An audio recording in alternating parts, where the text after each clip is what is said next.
बाबूराम, क्या हो गया? क्या बात है, रो क्यों रहे हो? क्या हो रही? कौन इतना चिल्ला रहा है? हम लोगों का नौकर बाबूराम दादी माँ रो रहा है, पता नहीं क्या हुआ। मुझे ले चल तो। चलिए। सचमुच मर जाएगी। उसकी सास उसको रोज मारती है। मेरा दामाद भी दारू पी के रोज उसको मारता है, रोज मारता है, और एक बाजारू औरत को घर भी लाया है। बाबूराम, तुम चुप रहोगे? मैं आपके पाँव पड़ता हूँ। अरे बाबूराम, क्या कर रहे हो? भैया पूजा करके आए हैं और तूने छू लिया। मुझे माफ कर दीजिए हुजूर, लेकिन वो मेरी बेटी दरवाजा बंद करके अपने ऊपर मिट्टी का तेल डाल रही है। कह रही है कि आग लगा कर मरेगी। किसी की बात नहीं सुन रही है। आप उसे बचा लीजिए। क्या कह रहे हो बाबूराम? दरवाजा तोड़ क्यों नहीं दिया? चलो मेरे साथ। राधा, तुम कहाँ जा रही हो? बाबूराम की बेटी सुसाइड करने जा रही है, वो मर सकती है। इसका मतलब तुम एक मेहतर के घर जाओगी? सुन, ये सब पुलिस का काम है, झंझट बहुत है इसमें। और वैसे भी चौधरी परिवार की एक आबरू है, एक इज्जत है। जो इज्जत, जो आबरू इंसान की जिंदगी नहीं बचा सकती, उस आबरू इज्जत को लेकर मैं नहीं जीना चाहती। और पुलिस अगर उसके भरोसे रहे तो कुछ देर बाद लक्ष्मी की लाश को शमशान ले जाना पड़ेगा। चलो बाबूराम, दादी मैं अभी आई। ये क्या पागलपन है? पागलपन क्यों कह रहा है? ये ठीक ही तो कह रही है। तुम लोग मंदिर में खड़े होकर जात पात और धर्म की बातें कर रहे हो। शर्म नहीं आती तुम्हें? जा तो बेटी जा, उस बाबूराम की बेटी को बचा ले। चलिए मैं चलता हूँ आपके साथ। चलो इंद्र। माँ, तुम्हारी वजह से राधा की दिन ब दिन मनमानी बढ़ती जा रही है। इसके बाद उसे संभालना बहुत मुश्किल हो जाएगा। आराम से सुनिए, बाबूराम, इसको जल्दी आराम अस्पताल से ले ले जाना। आओ। चलिए चलिए, और देर मत कीजिए। हटिए हटिए हटिए। चल बेटी, चल बेटी। आपने मेरा बहुत उपकार किया दीदी। रो मत भगवान आपका भला करे। मेरी देखना, बेटी सब ठीक हो जाएगी ना दीदी? बाबूराम, तुम्हारी बेटी अब ठीक है, चेहरा बिल्कुल ठीक ठाक है। धन्यवाद उसको साहब, अभी ओटी में ले जाया गया है, अब कोई फिक्र नहीं। आपकी मेहरबानी। इंद्र कहाँ है? अब घर में एक फोन करने गया है। बाबूराम जाकर देखो ना भैया कहाँ है। देखता हूँ। मैं अभी आया। आपका बहुत बहुत शुक्रिया। आपकी वजह से लक्ष्मी को इतनी जल्दी हॉस्पिटल में भर्ती करवा पाए। नहीं, शुक्रिया की कोई बात नहीं है। इंसान होने के नाते तो ये हम सबका फर्ज है, लेकिन घर वालों के खिलाफ जाकर इस काम को करके आपने बहुत बड़ी हिम्मत दिखाई है। श्री, तुझे तो मैं बताना ही भूल गया था। देवांशु मिश्रा MBBS पास करने के बाद अभी मेडिकल कॉलेज में है। इनके पिताजी हैं DIG of police Shri Somnath Mishra. और देव, ये है मेरी चचेरी बहन, BSc पढ़ रही है, फाइनल ईयर। ओह अच्छा, नमस्ते। नमस्कार। ओह नमस्कार। आइए। लेकिन लक्ष्मी का पति थाने में तो कुछ और ही कह रहा है। कह रहा है बाबूराम जबरदस्ती अपनी बेटी को ससुराल से लेके आया है। क्यों? किस वजह से? देखिए, एक गरीब इंसान बेटी की शादी करवाता है बोझ उतारने के लिए। वो क्यों अपनी बेटी को ससुराल से अपने घर लेकर आएगा, वो भी जबरदस्ती? खाने पीने का पैसा नहीं लगता है क्या? ये सब खर्चे का बोझ बाबूराम जानबूझकर क्यों लेगा? आप ठीक कह रही हैं दीदी। मेरी बेटी लक्ष्मी को उसका पति शिवरतन और उसकी माँ रोज मारते थे। तू चुप रहे। आप इसके ऊपर क्यों चिल्ला रहे हैं? जो भी फैसला होगा वो कोर्ट में होगा। मैंने और डॉक्टर देवांशु मिश्रा ने बाबूराम से ये कह दिया है कि बाबूराम शिवरतन के अगेंस्ट कोर्ट में केस करे, लड़की की डिवोर्स की मांग करे और उनके परिवार से मुआवजे भी मांगे। कोर्ट में जाने से तो बहुत सारी बातें उठेगी, तुम्हें भी वो लोग घसीटेंगे। इसीलिए कह रहा था जब शिवरतन चाहता है ताकि बाबूराम केस ना करे तो फिर मुआवजे के पैसे भी बच जाएंगे। अच्छा बोलिए तो, एक अनपढ़ आदमी के दिमाग में ये कानून की बातें कहाँ से आई? जरूर किसी ने उसके दिमाग में डाला है ना? कौन है वो? जिसने शिवरतन से पैसे लिए हैं। सर, इस बार तो आप बिल्कुल नहीं पूछेंगे कि पैसे किसने लिए हैं। हुजूर मुझे माफ कर दीजिए हुजूर। थाने में ले जाकर दरोगा साहब ने मुझे इतना मारा, इसलिए मैंने सब सच सच बोल दिया। हुजूर, सब गलती मेरी है। वो केस को दबाने के लिए जो पैसे मैंने आपको दिए थे, वो पैसे मुझे लौटा दीजिए। विमल जी, सर, इसके बाद आपका फैसला DIG साहब ही करेंगे। पाटिल, इसे ले जाओ। चलिए। Thank you doctor Mishra. मुझे धन्यवाद नहीं दे के आप धन्यवाद श्री राधा जी को दीजिए, क्योंकि इनकी हिम्मत की वजह से ही मैंने पापा से कहा था कि इस मामले की आपसे पूरी इन्वेस्टिगेशन करवाएं। थैंक यू मैडम, चलता जी हूं। शुक्रिया। उसके बाद और क्या? बीमल बाबू का झूठ पकड़ा गया। वैसे सब कुछ इन्हीं की वजह से हुआ। नहीं नहीं, मेरा क्रेडिट तो कुछ भी नहीं। असल में मेरे पिताजी डीआईजी हैं, तो इसीलिए सब कुछ आसानी से हो गया। नहीं तो मामला बहुत पेचीदा हो सकता था। यहाँ कोई स्रोत बजाता है क्या? वो तो घर सजाने के लिए वहाँ रखा है। उसके लिए तो आप जैसी सुंदर लड़की ही काफी है। स्रोत की क्या जरूरत है? क्यों रे, मनचाहा जवाब मिल गया तो। ये कौन बजाता है दादी? वो सामने की दीवार में देखो, फ्रेम में जिनकी तस्वीर है, वो शादी के बाद मुझे खुश करने के लिए कभी कभी सरोद बजाया करते थे। मैं भी कभी कभी बजा लेता हूँ, लेकिन दूसरों को खुश करने के लिए नहीं, क्योंकि अब तक मेरी जिंदगी में ऐसी कोई नहीं आई। तो फिर क्यों बजाते हैं? क्यों बजाता हूँ? अपने आप को खुश करने के लिए। बजाना अच्छा लगता है, इसीलिए बजाता हूँ। तो फिर बजाओ ना बेटा, बहुत दिनों से ये चुप है। हाँ, कम से कम उस पर लगी धूल साफ हो जाएगी, है ना दादी? धूल साफ करने वालों की अगर इस घर में इतनी कमी है, तो फिर इसको यहाँ रख के फायदा ही क्या है? धूल पड़ते पड़ते देखिएगा एक दिन ये भी धूल में मिल जाएगा। कभी कभी बजाया कीजिए, देखिएगा अपने मन पे पड़ी हुई धूल भी एक दिन साफ हो जाएगी। बहुत बड़ी बात कह दी तुमने, बहुत बड़ी। क्यों रे, जवाब दे पाएगी? जानते हो देवांशु, श्री कह रही थी तुम बहुत अच्छी बातें करते हो। अब समझ में आ रहा है ये गलत नहीं थी। इश, पहले कहना था ना, बेकार में उनको इतनी बात सुना दी। अब बात ना सुना के मेहरबानी करके सरोद सुनाएंगे प्लीज।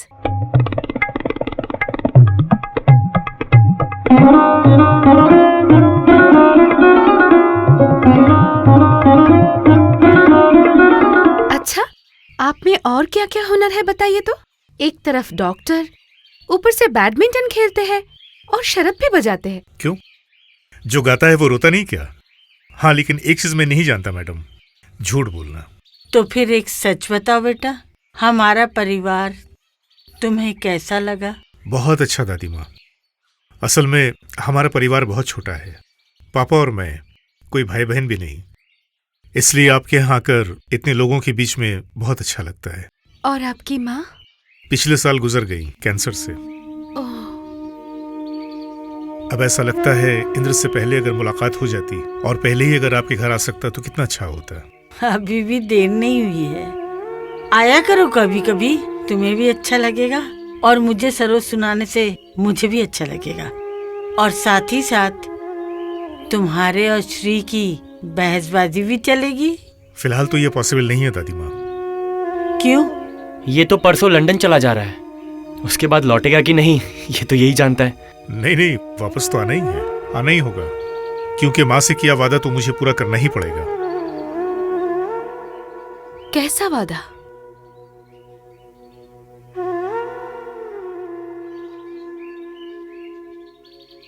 माँ ने मरने से पहले मुझसे एक वादा लिया था कि उनकी पसंद की हुई उनके एक दोस्त की बेटी से शादी करनी पड़ेगी। वो श्री राधा के साथ ही पढ़ती है, एक ही कॉलेज में, एक ही ईयर में। नाम बताऊं तो शायद वो पहचान जाए, निशा। हाय श्री राधा, कांग्रेचुलेशंस। किस लिए? तेरे होने वाले पति के साथ मुलाकात हुई। देवांशु से? हाँ। कहाँ? हमारे घर पे। वो मेरे भैया के दोस्त है। कैसा लगा? बहुत अच्छे। तेरे साथ उनकी जोड़ी जमेगी। लेकिन मुझे लगता है उसे मैं पसंद नहीं हूँ, सिर्फ अपनी माँ की बात रखने के लिए। ऐसा क्यों कह रही है? क्योंकि जब से मिले कितनी बार कहा कि चलो न कहीं घूम आते हैं, फिल्म देखने चलते, पर सुनता ही नहीं है। यहाँ तक कि पढ़ाई पूरी करने के लिए लंदन जा रहा है। मम्मी डैडी चाह रहे थे शादी के बाद मुझे भी ले जाएं, लेकिन वो राजी ही नहीं हुआ। क्यों? उससे उसकी पढ़ाई लिखाई में दिक्कतें आएंगी। एनीवे, क्लास है, चल चलते हैं। देवांशु ने मेरे लिए रिश्ता भेजा है। इसका मतलब आपकी तरह देवांशु को भी लगता है मुझे शादी कर लेनी चाहिए। अच्छा ही हुआ, आपकी टीम में और एक शामिल हो गया। बैठ। ठीक ही तो, जो तेरा भला चाहेगा वो तो मेरी टीम में होगा ही। सुन बिटिया, ऐसा वैसा लड़का नहीं, लड़के का नाम है सूरज दत्त। विदेश में ही पढ़ाई लिखाई की है, अमेरिका में बहुत दिनों से था। अभी बॉम्बे में बहुत बड़ी कंपनी में बहुत बड़े पोस्ट में काम कर रहा है। सूरज के पापा रेलवे कॉन्ट्रैक्टर थे। बॉम्बे में ही घर बार है। 2 साल पहले ही उनकी मौत हो गई। उसकी माँ है और एक बहन है, उसकी शादी हो गई है। कुछ दिन पहले कंपनी के काम से सूरज लंदन गया था, वही देवांशु के साथ उसकी मुलाकात हुई। और तभी देवांशु को ऐसा लगा कि कलकत्ते में एक बेसहारा बदनसीब कुंवारी लड़की बैठी है, इसलिए उसका रिश्ता तय करके उस पे मेहरबानी करता हूँ। एक दिन सरोज से धूल साफ की थी, अब शायद उनके दिल में जो धूल जमी हुई है उसे भी साफ कर दिया। ऐसे क्यों बोल रही बेटी? और चिट्ठी में ये भी लिखा है कि अगर तेरी हाँ हो तो सूरज के साथ तेरी शादी कर दी जाए। ये देख उसकी फोटो। फोटो देखकर क्या करूंगी दादी? देवांशु ने शायद सब कुछ देख रेख कर, मेरा अच्छा बुरा सोचकर ही ये रिश्ता तय किया है। वो तो जरूर तेरा भला ही चाहता है। और चिट्ठी में क्या लिखा है जानती है? क्या लिखा है, श्री राधा के साथ सूरज की शादी हुई तो मुझे बहुत खुशी होगी। ठीक है, आपकी खुशी के लिए और देवांशु की खुशी के लिए मैं सूरज से ही शादी करूंगी। सच? सच में।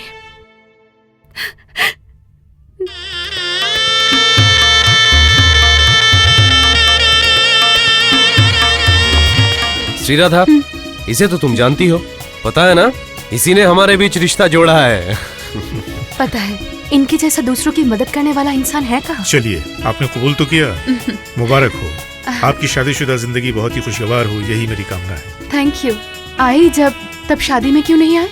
क्योंकि लड़की वालों की तरफ से तो मुझे इनविटेशन नहीं मिला था, लड़के वालों से मिला तो मैं चला आया। क्योंकि लड़की वालों को पता नहीं था कि आप इतनी दूर से इतना खर्चा करके आ पाएंगे। एक बार बुलाकर तो देखती, फिर कहती। राइट। अब जवाब दो, क्या जवाब दोगी? अच्छा सुनो, तुम लोग बात करो, मैं जरा उन लोगों को अटेंड करके आता हूँ।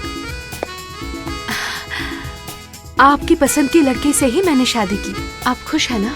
बिल्कुल, आपने मेरी बात रखी, मैं खुश नहीं हूँगा। और जिंदाल साहब, आप लोग एंजॉय कर रहे हैं ना? सीधा लंदन से या भाया कोलकाता? सीधा लंदन से। तब शायद आप लौटते वक्त कोलकाता होकर जाएंगे। देखें, अभी नहीं कह सकता। ये क्या, लंदन से मुंबई आ गए और कोलकाता इतने पास में है, आप नहीं जाएंगे? क्या करूं बताइए, लंदन से मुंबई का फासला उतना ज्यादा नहीं लगता, लेकिन मुंबई से कलकत्ते का फासला बहुत ज्यादा लगता है। ये मन की बात है। उधर क्या देख रहा है? इधर। आपका मन भी बहुत अजीब है, आप क्या चाहते हैं यह आपको भी नहीं पता। जो भी हो, एक बार कोलकाता जाइएगा, निशा को खुशी होगी। आपको खुशी होगी तो? जरूर। तो मैं जाऊंगा। मेरी खुशी की खातिर आपने शादी कर ली, आपकी खुशी की खातिर मैं कलकत्ता नहीं जाऊंगा। यहाँ खड़ी क्यों हो? तुम्हारी दीदी मेकअप करते हुए कह रही थी, हम लोग यहाँ आई है सिर्फ होटल में सुहाग रात मनाने।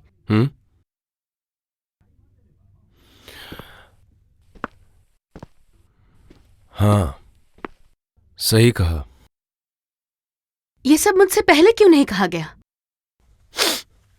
जानकर क्या करती? नहीं आती?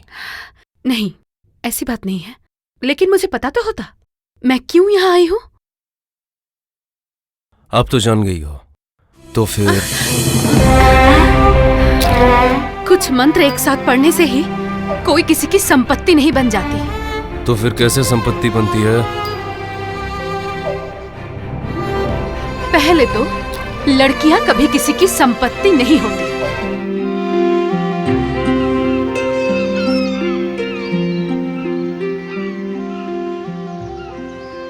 यहाँ पे यूं अकेली बैठी हैं?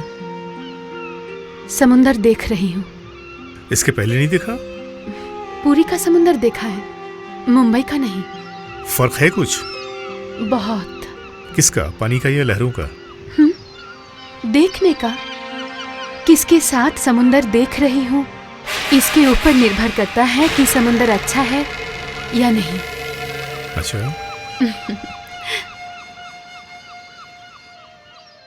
चलता हूँ सूरज। ओके। चलता हूँ मौसी। अच्छा, अरे रहने दो, ये सब प्रणाम करना मुझे अच्छा नहीं लगता। तो तुम सीधे लंदन जा रहे हो या वाया कोलकाता? नहीं, पहले मैंने सोचा था कि लंदन ही जाऊंगा, लेकिन अब सोच रहा हूँ कलकत्ता होकर जाऊं, क्योंकि श्री राधा की दादी माँ के साथ मिलके रिश्ते के पैसे जो लेने हैं, वैसे तो पंडित के पैसे सूरज और श्री राधा को ही देना चाहिए।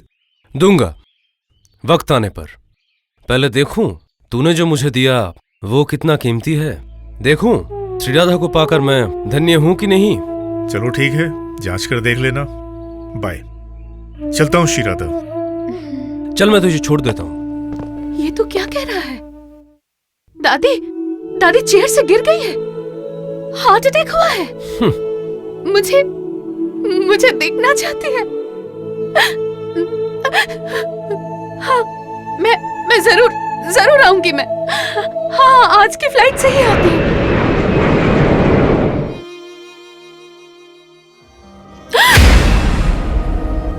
ये क्या? दादी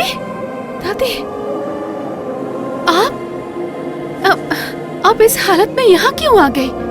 आप मुझे बुला लेती। तुझसे कुछ कहने आई हूँ बेटी। हाँ, बोलिए ना। हमारी जिंदगी एक सफर जैसी है, इसलिए इस सफर में ज्यादा परेशान मत हो। सफर के अंत में मंजिल तक पहुंचकर देखना, जो मिलेगा उससे तेरा दिल भर जाएगा। भगवान बहुत दयालु है, वो जरूर तेरी झोली खुशियों से भर देंगे। मैं चलती हूँ बेटी, तुझे आशीर्वाद देती हूँ। तू खुश रहे। मैं चलती हूँ। चलिए, मैं आपको आपके कमरे में छोड़ देती हूँ। चलिए। मेरा ठिकाना बदल गया है, वहाँ मुझे अकेले ही जाना होगा। श्री, जल्दी से उठ। माँ, क्या हुआ है? तेरी दादी थोड़ी देर पहले हम सबको छोड़ के चली गई। तेरी दादी मर गई है।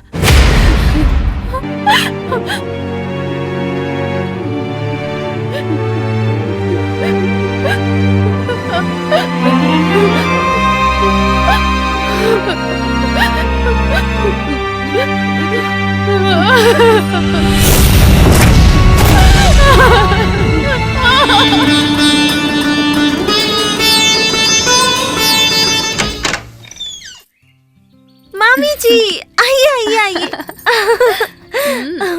क्या हुआ? रेडी हो? ऑलमोस्ट। आज राहुल को मिलने कहाँ बुलाया है? वर्सोवा बीच में। बोला तो है 5 बजे तक आने, अभी तो 4 ही बजे हैं। हाँ। लेकिन वो स्टूपिड लेट तो करेगा ही। चुप, ऐसे नहीं कहते। सॉरी। चलिए अभी टाइम है, बैठते हैं। हाँ। पता है तितली, इस बार जब कोलकाता जा रही थी, एक इंटरेस्टिंग इंसिडेंट हुआ। क्या हुआ? हमारे वो कोलकाता के फेमस डायरेक्टर सौरभ चतुर्वेदी, हाँ। वो प्लेन में मेरे बगल में बैठे। बैठे उनसे बातचीत भी हुई। उन्होंने कहा वो मुंबई आए थे उनकी अगली फिल्म आखिरी ठिकाना में एक्टिंग के लिए, मुंबई की एक आर्टिस्ट से बात करने के लिए। लेकिन उन्होंने जितना पैसा मांगा वो अफोर्ड नहीं कर पाए। फिर अचानक मुझसे कहा, आप एक्टिंग करेंगी मेरी आखिरी पता में? रियली? उसके बाद अपना विजिटिंग कार्ड मुझे देकर कहा, इसे रख दीजिए, एक दिन जरूर काम आएगा। क्योंकि मुझे लगता है हमारी फिर से मुलाकात होगी, और उम्मीद से ही तो जिंदगी चलती है। वाह, उन्हें खुद पे कितना भरोसा है। बढ़िया बातें करते हैं तो सौरभ चतुर्वेदी। इसीलिए तो इतने बड़े फिल्म डायरेक्टर। चलो चलते हैं। राहुल, मेरी मामी जी। हेलो। हेलो। सुना है आपकी दादी जी गुजर गई, बहुत दुख हुआ। I am very sorry about it. सुना था तुम चंडीगढ़ गए थे, तुमने अपने मम्मी पापा से बात की?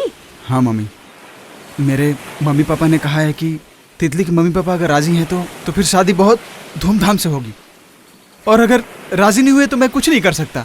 मेरे माँ बाप राजी हैं एनी डे। तुमने बात की है घर पे? एक बार नहीं, बहुत बार, बट दे सेड नो। क्योंकि हमारा छोटा सा बिजनेस है, हम लोग ट्रक वाले हैं। अरे नहीं, ऐसी कोई बात नहीं है। तुम तो एक बड़ी कंपनी में अच्छे पोस्ट में हो। आफ्टर ऑल अच्छी नौकरी है, फ्यूचर भी है। लेकिन उससे पहले तो मामा जी अपने फ्यूचर का सोच रहे हैं मामी जी। मतलब? मामा जी के बॉस मिस्टर मल्होत्रा के बेटे परेश के साथ वो मेरी शादी करवाना चाहते हैं। मेरे मम्मी पापा भी वही चाहते हैं, क्योंकि इस शादी के होने से वो लोग हमारे संबंधी बन जाएंगे और उसके बाद धीरे धीरे मेरे पापा और मेरे मामा जी मिस्टर मल्होत्रा की कंपनी में पार्टनर बन जाएंगे। अब आप समझ रही हैं कि राहुल उन्हें क्यों पसंद नहीं है। देखो श्री राधा, तितली के माँ बाप अगर राहुल के साथ तितली की शादी नहीं करवाना चाहते हैं तो इस बात को लेकर हम लोगों को कोई सरदर्द नहीं होना चाहिए। ये उनका मामला है, तितली उनकी बेटी है, वो जो चाहे वो कर सकते हैं। लेकिन माँ, राहुल के साथ अगर तितली की शादी होगी तो वो बहुत खुश रहेगी। गारंटी है? तुम जानती हो राहुल को? एक 2 कौड़ी का लड़का है। मुझे पता नहीं है मॉम, तितली क्यों श्री को ये सब कहती है। क्या पता? सुनो श्री, उनके बारे में ना सोचकर जरा अपने बारे में सोचो। दिन भर घर में इस तरह ना बैठकर जरा काम वाम करो ना। लेकिन माँ ने तो कहा है घर की रखवाली करने के लिए, लक्ष्मण, मोती इनके ऊपर नजर रखने के लिए। तुम हर बात का इतना गलत मतलब क्यों निकालती हो? मैंने इस तरह से तो नहीं कहा था। और आज ही सूरज ने कहा कि उसकी कंपनी के बॉस की जो पीए थी कोयल कनितकर, उसने नौकरी छोड़ दी। इसलिए अगर तुम टाइम पास करने के लिए वो नौकरी करना चाहती हो तो कर सकती हो। सैलरी भी अच्छी है, तुम अपनी पसंद से अपने लिए कुछ भी खरीद सकती हो। लेकिन कोयल ने नौकरी क्यों छोड़ दी? ये मुझे कैसे पता होगा? That's our personal matter. लेकिन मुझे तो इस काम के बारे में कुछ नहीं पता। अरे बाबा, ये सब मैं तुम्हें सिखा दूंगा और मैं भी तो वहीं रहूंगा। बॉस भी तुम्हारे साथ अच्छा बर्ताव करेंगे क्योंकि तुम मेरी पत्नी हो। या mister Malhotra is a very nice person. Mister Malhotra के बेटे का नाम ही तो परेश मल्होत्रा है ना? तुम्हें उनका नाम कैसे पता चला? तितली कह रही थी। परेश के साथ ही तो आप लोग तितली की शादी करवाना चाहते हैं। मिस्टर मल्होत्रा हमारे रिश्तेदार बनने से हमें बहुत फायदा होगा, है ना? देख रहा हूँ तुम फालतू के कामों में अपना दिमाग चलाती हो। अरे बाबा, काम करना है कि नहीं ये बताओ, नहीं तो किसी और को बोलूंगा। पहले ही कंपनी हमें एडवांस कर देती है, उसके बाद कुछ दिन काम करने के बाद आपके हस्बैंड मिस्टर दत्त हमें अलग अलग कंपनी में भेजते हैं। वहाँ के एग्जीक्यूटिव ऑफिसर्स के साथ दोस्ती करके उन लोगों का एक्सपोर्ट इंपोर्ट का कोटेशन लाना पड़ता है। उसके बाद देश विदेश के ब्रांच ऑफिस से ऑफिसर्स आते हैं, उन्हें कंपनी देनी पड़ती है। उन लोगों के साथ खंडाला, महाबलेश्वर घूमने जाना पड़ता है। पार्टी हो तो डांस करना पड़ता है। अगर इनकार करूँ तो कहते हैं मेरे एडवांस के पैसे वापस दो। पर हर किसी के लिए पॉसिबल नहीं होता है कि इतनी जल्दी पैसे वापस लौटा दे। और फिर और क्या, कोई सरेंडर करती है और नहीं तो कोई अपने सारे गहने बेचकर उन्हें उनके पैसे लौटा देती है। तुमने क्या किया? मैंने अपने इस फ्लैट को गिरवी रख के कंपनी के पैसे वापस कर दिए। अच्छा कोयल, तुम्हें मिस्टर सूरज दत्त ने कितने पैसे एडवांस दिए थे? 25,000। मोती, माँ कहाँ है? मोती! क्या बात है, माँ को क्यों ढूंढ रही हो? ये ब्लाउज वो मेरे लिए लेकर आई है। देखो, बैकलेस है। ये सब पहन के मैं तुम्हारे ऑफिस जाऊंगी, तुम्हारे बॉस की पीए बनूंगी। हाँ, मैंने ही माँ से कहा था। ये सब पहन के मैं जब ऑफिस जाऊंगी तब तुम्हारे ऑफिस के स्टाफ, तुम्हारा बॉस मिस्टर मल्होत्रा, तुम्हारे ऑफिस में आने वाले फॉरेन ऑफिसर्स मुझे भूखे भेड़िए की तरह देखेंगे। इसमें तुम्हारा बहुत फायदा है। एंड इल फील प्राउड कि तुम्हारी धर्मपत्नी उनकी नजरों का शिकार बन रही है। कहना क्या चाहती हो तुम? मैं कहना चाहती हूँ मुझे बहुत सारा पैसा एडवांस में चाहिए मिस्टर सूरज दत्त। रजनी, कोयल, संगीता की तरह 25,000 में मैं नहीं बिकने वाली, क्योंकि मैं दिखने में उन लोगों से ज्यादा खूबसूरत हूँ, राइट? Just a minute. ये सब बात तुम कैसे जानती हो? क्या करोगे जानकर? क्या करोगे जानकर? उससे क्या तुम्हारा अपराध थोड़ा सा भी कम हो जाएगा? हाँ, तुम लोग स्टेटस की बात करते हो। आज रात मैं कहीं भी रहकर कल सुबह ही कोलकाता चली जाऊंगी, लेकिन जाने से पहले डिवोर्स पेपर में साइन करके जाना चाहती हूँ। कल 1 बजे तुम्हारे ऑफिस जाऊंगी। पेपर्स रेडी रखना। हाँ हाँ, कल आपको आना ही पड़ेगा। हाँ हाँ, मैं जरूर आऊंगी। अच्छा, एड्रेस बताओ। Forum 1। Okay, good night. Bye.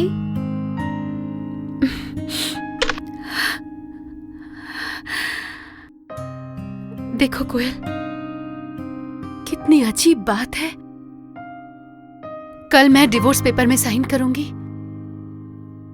और मेरे एक अपने के मैरिज पेपर्स पे भी साइन करूंगी। किसी का परिवार टूटेगा और किसी का परिवार बसेगा। अजीब बात है ना? और एक बार सोच सकती हो श्रीराधा,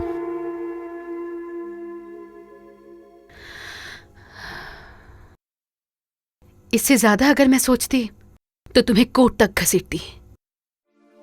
बेहतर है तुम साइन कर दो।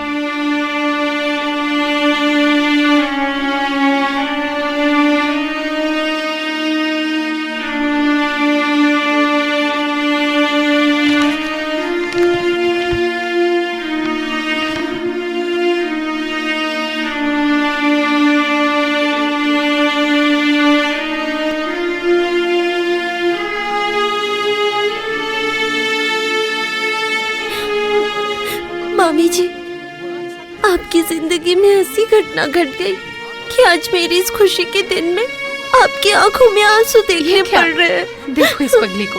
अरे तितली, ऐसे नहीं रोया करते। और सुन, आज से मैं तेरी मामी नहीं हूँ, सिर्फ दीदी। फिर रो रही है? राहुल, इसे संभालो। कैसे संभालूं दीदी? पहले जानते तो हम लोग आज शादी ही नहीं करते। तो क्या करते? शोक दिवस पालन करते। ये मुक्ति मेरी जिंदगी में शोक नहीं, खुशियां लाई है। नमस्ते, मैं वैशाली मेहरा। आज हमारे इस प्रोग्राम के मेहमान हैं famous film director Saurabh Chaturvedi. आइए उनसे बात करते हैं। नमस्कार। डायरेक्टर सौरभ जी के बारे में आप लोगों को तो पता ही है। इन्होंने इंडस्ट्री को बहुत सारी हिट फिल्में दी है। इनके काम के लिए इन्हें बहुत सारे अवार्ड भी मिल चुके हैं।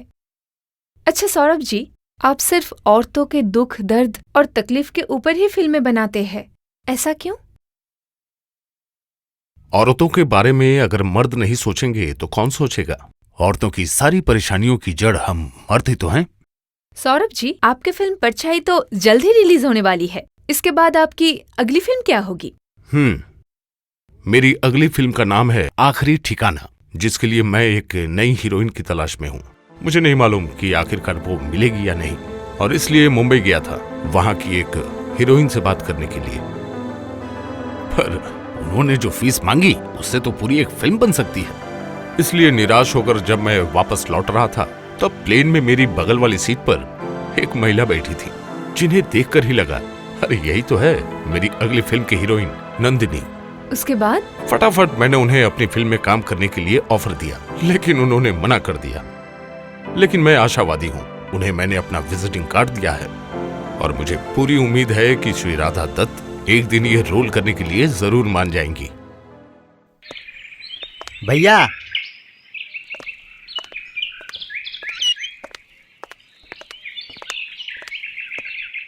भैया आपके लिए पंछी लेके आ रहा था। देखा कि ये दरवान से आपके बारे में पूछ रही थी। हाथ में इनके आपका कार्ड भी है। समझ गया कि आपने ही बुलाया है। मुझे मालूम था आप आएंगे श्री राधा जी। आप दिखने में बड़ी ही स्निग्ध और खूबसूरत लग रही हैं। बिल्कुल आपकी नंदिनी की तरह।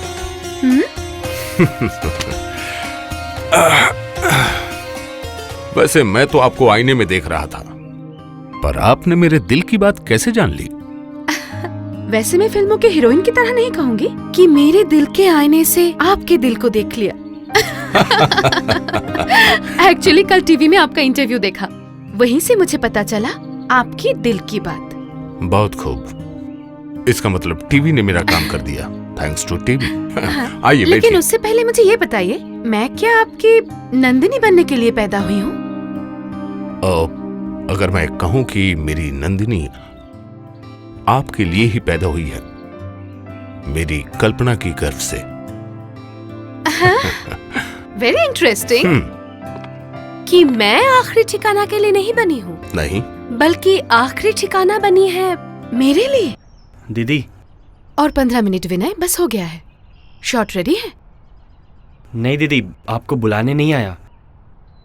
आपका बर्ताव, आपकी बातचीत अच्छी लगती है, इसीलिए सोचा जाने से पहले आपको बता दूं। मैं ये प्रोडक्शन छोड़ के जा रहा हूँ। इसका मतलब? सौरभ सर ने मुझे इस नौकरी से निकाल दिया है और मुझे इस प्रोडक्शन में रखेंगे भी नहीं। ये क्या? लेकिन क्यों? एक्चुअली दीदी, मैं असिस्टेंट का काम करने के अलावा भी कभी कभी उल्टा रथ, सिनेमा जगत इत्यादि पत्रिकाओं में लिखता हूँ। मतलब मेरा लिखा हुआ छपता है। सौरभ सर ने वो सब पढ़ा है, उन्हें अच्छा भी लगा है। मुझसे उन्होंने कहा था कहानियों की स्क्रिप्ट राइटिंग करो, मैं फिल्म बनाऊंगा। तब मैंने 3-4 कहानियों की स्क्रिप्ट लिख कर दी थी उन्हें। फिर उन्होंने उन्हीं कहानियों के नाम बदलकर 3-4 फिल्में भी बनाई, जैसे आखिरी रोशनी, रंगीन सपने, परछाई। वो सब तुमने लिखी है? हाँ दीदी, यहाँ तक कि ये आखिरी ठिकाना भी। मेरी कहानी का नाम था अंधेरे में रोशनी। हालांकि ये सब वो कभी नहीं मानेंगे। लेकिन टाइटल में तुम्हारा नाम तो देते हैं। नहीं दीदी, वो भी नहीं देते। और यहाँ तक कि लिखने के लिए उन्होंने मुझे कभी पैसे भी नहीं दिए। नंदिनी, जो कि एक बहुत ही गरीब घर की लड़की है, इस टूटे फूटे बहुत ही पुराने छोटे से घर में रहती थी। वो उसकी सिर्फ अपने सौंदर्य के बल पर एक अमीर घराने में शादी हो गई। ये कहानी आपके दिमाग में कैसे आई सौरभ जी? बहुत अच्छा प्रश्न है रीटा। एक रोज यूं ही मैं गंगा किनारे बैठा हुआ था। अक्सर जाता था, चुपचाप बैठा रहता था। गंगा किनारे बैठना बहुत अच्छा लगता था। अचानक एक दिन मैंने देखा एक लड़की आकर पानी में कूद गई आत्महत्या करने के लिए। किनारे पर खड़े कुछ लोगों ने लड़की को बचा लिया और ठीक तभी आखिरी पता का आइडिया आया। सुना ना आप लोगों ने? कितनी अच्छी कहानी सुनाई सौरभ जी ने। लेकिन असली कहानी कुछ और ही है। श्री, तुम रेडी नहीं हुई अभी तक? शॉर्ट रेडी है? असल में एक फेमस मैगजीन में 2 साल पहले एक कहानी छपी थी, अंधेरे में रोशनी। वही है आखिरी ठिकाना। सिर्फ आखिरी ठिकाना ही नहीं, रंगीन सपने, परछाई, इनकी सारी फिल्में मैगजीन में छपी कहानियों पर बनी है। सिर्फ नाम बदल दिए गए और यहाँ तक कि स्क्रीन प्ले भी उसी राइटर ने लिखी है। Shri, what is this? Hindi में बात कीजिए, ये लोग हिंदी समझते हैं। राइटर कौन है मैडम? आप सब बाहर निकलिए, शूटिंग करनी है। चली जाइए। नहीं, पहले नाम तो सुन लीजिए। हाँ, बोलिए। डायरेक्टर सौरभ चतुर्वेदी की आखिरी 4 फिल्में श्री और आखिरी पता के राइटर है। मैंने तुम्हें हीरोइन बनाया है। तो क्या हुआ? ये लड़का विनय बोस। बैकअप! ये पिक्चर यहीं बंद होती है।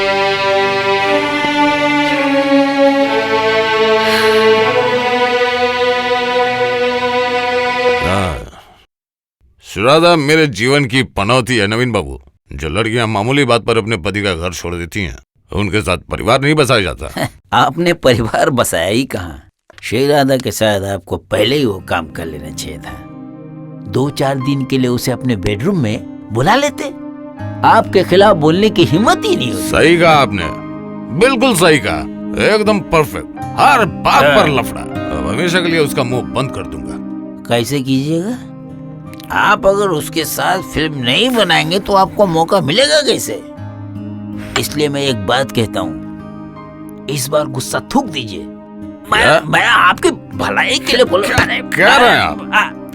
फिल्म को फिर से शुरू करने का मतलब आप समझते हैं? श्रीराधा की हर बात माननी पड़ेगी। लोग मजाक उड़ाएंगे मेरा। कोई नहीं मजाक उड़ाएगा आपका।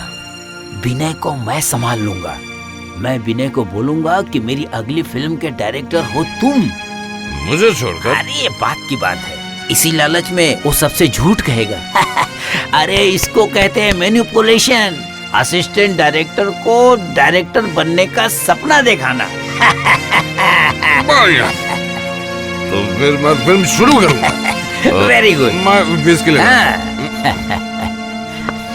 सुनिए, इस फिल्म में जितने मर्जी बेट सीन डालिए, अरे इसी वजह से तो ऑडियंस आपकी फिल्म देखती है, आपको अवार्ड मिलता है। इसलिए कह रहा हूँ इस फिल्म में बेट सीन डाल के ना पर्दे में आग लगा दीजिए। श्री राधा को राजी करवाइए ना प्लीज। करवाऊंगा, फिक्र मत कीजिए। मेरे पुराने फॉर्मूले को फिर से काम पे लगाऊंगा।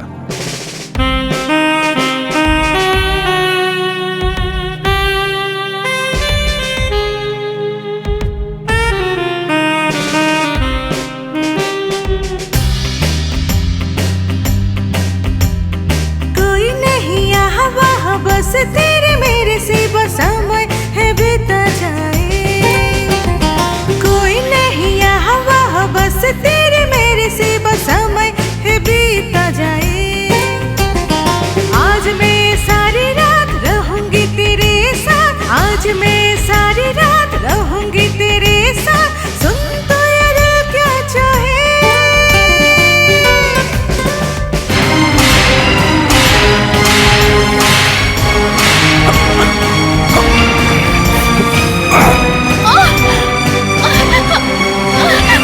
क्या कर रहे हो सौरभ, छोड़ो। बहुत गर्मी है ना तुम्हें? आज तुम्हारी गर्मी उतार दूंगा। नहीं, लो, खोलो मुंह खोलो।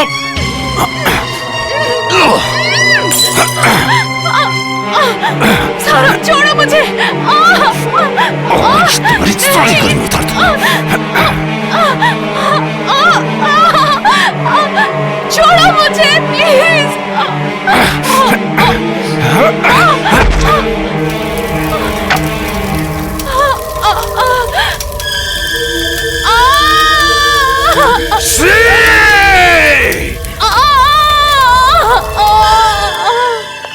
अरे जरा हटिए, हटिए जरा, हटिए। फोटो लेने दीजिए। अरे हटिए आप लोग, फोटो लेने दीजिए। सब ठीक हो जाएगा। सब चलिए जल्दी जाने दीजिए, जल्दी नहीं। फिक्र मत करो श्री, सब ठीक हो जाएगा। कैसे हुआ? ये हादसा कैसे हुआ ये? आज श्री की बैंडेज खुलेगी। उसका चेहरा खराब ना हो भगवान। उसकी जिंदगी ऐसे बर्बाद मत होने देना भगवान। दया करो, दया करो हे मुरारी, दया करो। Sorry Shri, I'm really very sorry। मैं नहीं जानता कि मैं आखिरी पता खत्म कर पाऊंगा भी या नहीं, पर मैं खत्म हो गया। I'm finished। श्री राधा, श्री राधा। अरे निशा, तू? इधर इधर उठो उठो। अब तेरी सारी खबर अखबार से मिलती है। अब तो तू फिल्म की हीरोइन है। तेरे जल जाने की खबर मुझे अखबार से ही मिली। अच्छा वो ज्यादा नहीं जली, थोड़ी ही जली, थोड़ा ही दाग हुआ है। थोड़ा हो या ज्यादा, दाग तो दाग ही होता है। वो चाहे बदन में हो या जिंदगी में, वो दाग कभी नहीं मिटता।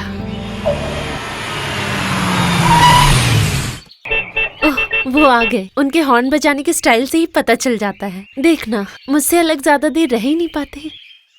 सुनते हो? इधर आइए। आइए, श्री राधा से आपको मिला दूं। नमस्ते, मेरा नाम रंजीत खन्ना है। निशा से आपके बारे में बहुत सुना है। आपके एक्सीडेंट के बारे में सुन के मुझे बहुत बुरा लगा, लेकिन आजकल तो प्लास्टिक सर्जरी से कोई भी दाग मिटाया जा सकता है ना? आप भी वैसा करवा सकती हैं। लेकिन वो सब तो बहुत एक्सपेंसिव है, हम अफोर्ड नहीं कर सकते।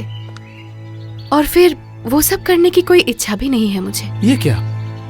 तो फिर आपकी फिल्म कैसे खत्म होगी? अब मैं फिल्मों में काम नहीं करती, इसीलिए डायरेक्टर उस फिल्म को अलग तरीके से खत्म करेंगे। ओह ऐसी, ठीक है, तो फिर आज चलता हूँ। अच्छा, मैं बाहर वेट करता हूँ। अच्छा ठीक है। निशा सुन, देवांशु के साथ तूने शादी नहीं की? नहीं रे, देवांशु एक बहुत अच्छा इंसान है। लंदन से वापस आने के बाद मुझसे कहा, निशा, चाहे मैंने अपनी माँ से वादा किया हो, फिर भी मैं कह रहा हूँ तुम मुझसे शादी करके कभी खुश नहीं रह पाओगी, क्योंकि मेरी जिंदगी में एक इंसान ने ऐसी जगह बना ली है कि मेरे लिए किसी और को प्यार करना मुमकिन नहीं है। और उसके अलावा मैं तुम्हारी जिंदगी बर्बाद नहीं करना चाहता। तुम किसी और से शादी कर लो, खुश रहोगी। मैंने भी ये सोच के देखा, बात सही है, इसीलिए डैडी के पसंद के लड़के रणदीप से मैंने शादी की। पूरी जिंदगी सिर्फ भागते रहे और आज भी आकर इस गांव में छुपे हुए हो। छुप कर क्यों रहूंगा? तुम्हारे घर के सारे लोग तो मेरा पता जानते हैं। हाँ, भैया से मैंने सब सुना। तो फिर वैसे तो बहुत देर हो गई है, फिर भी कह रहा हूं, जिस दिन तुम्हारे मंदिर में मैंने तुम्हें पहली बार देखा, उस दिन से हर वक्त मैं तुम्हें अपने साथ ही देखता हूं। आज भी तुम मेरे दिल में वैसे ही बसी हो। इसीलिए मैं आई हूं सिर्फ ये कहने के लिए कि अपने दिल से मेरी यादें मिटा दो, क्योंकि इससे मुझे भी तकलीफ हो रही है और तुम्हें भी। अपना ध्यान रखना। श्री, मैं तुमसे शादी करना चाहता हूं।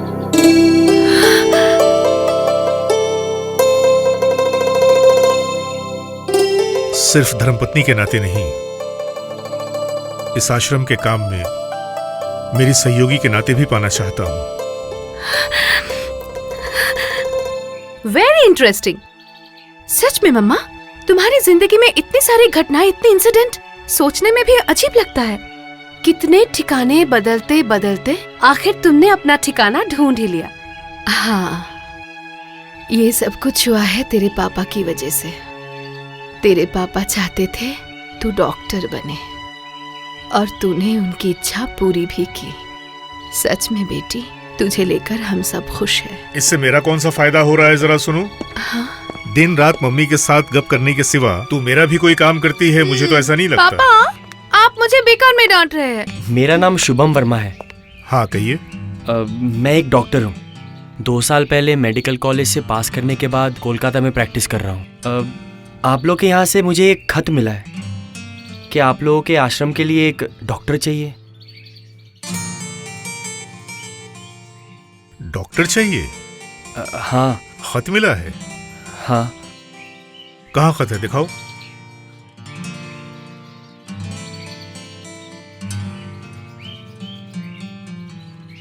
पढ़ने की क्या जरूरत है? ये झूठ थोड़ी ना कह रहे हैं। जरूर किसी ना किसी ने उन्हें यहाँ से खत भेजा होगा। नहीं, मैं इनकार तो नहीं कर रहा हूँ, लेकिन जब तक हैंडराइटिंग नहीं देख लूं कैसे पता चलेगा किसने लिखा, क्या लिखा? नहीं, उस खत में क्या लिखा है वो मैं आपको बता दे रहा हूँ। सुन के पता चल जाएगा किसने लिखा है।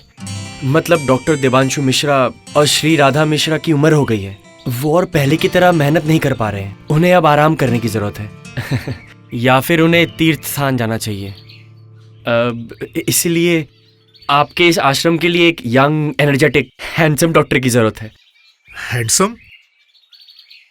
ये क्या नौकरी का खत है या रिश्ते का इश्तिहार? बेवकूफ है वो। हाँ। सच में स्टूपिड हो तुम। हाँ? ढंग से बात भी नहीं कर सकते। तुमने ही तो कहा था। श्री, हाँ? कुछ समझी? समझी।